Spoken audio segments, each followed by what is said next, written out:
Hey guys, Anders here with a silver grind guide for you. We're going to be taking a look at Tshira Ruins this time. Tshira Ruins is the entry grind spot for Draken and is found east of Duvenkroon. Kind of reminds me of Blighttown from Dark Souls, but thankfully it's not as horrible. You'll need at least 160 AP to get started here, though I recommend you have at least 180 AP with Kudum offhand to have an easier time. The map says 140 AP and you can grind here, but honestly you're not going to be very efficient. DP wise, you should have at least 220 DP to not really worry too much about dying. The mobs here don't hurt too much, though. You'll find that keepers are going to be a little tankier than the rest of the mobs, so be careful with those. The area is fairly large with a lot of density, so you can even duo this area if you wish, though I chose a more secluded solo rotation that I'll be showing you that was fairly uncontested even on Arsha. There are a bunch of dailies you can complete here which will award you with extra black energy residue, which is nice, and depending on your AP you can easily extend or shorten the rotation here according to whatever pulls you feel comfortable taking. For example, Grove Keeper loop that I do, I added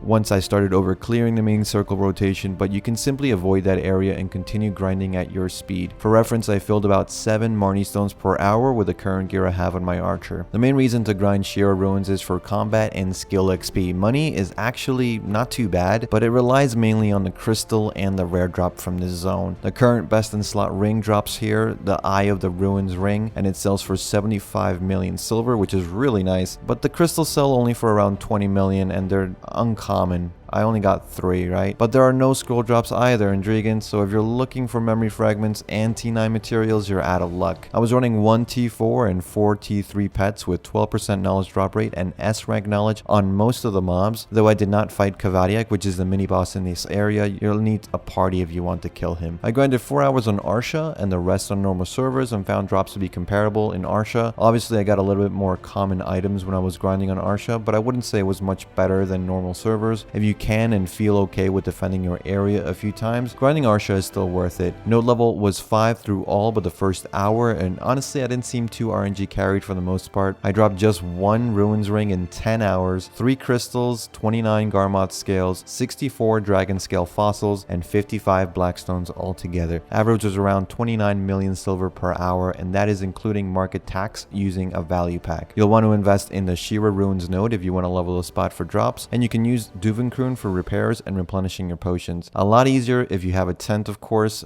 because Duvenkroon is really far away, but it's really not that bad. And that's all I got for you guys. Let me know what you thought about this video in the comments down below. I'll be doing some more underrated and newer grind zone guide videos in the future, so stay tuned for that. I'm done leveling Archer now that he's 60, and we'll probably go back to leveling on my Ranger or my Wizard for future guides. And the next grind guide will actually take a little bit longer this time since there are some market changes happening soon, and I'll be busy planning for that. But do leave me spot recommendations that you wish me to collect data for in the future. If you want me to start testing XP rates as well for level 60 to 62, let me know. And as always, thanks for watching. Sub and like if you haven't already. That always helps the channel out, and I'll see you guys in the next one. Take care.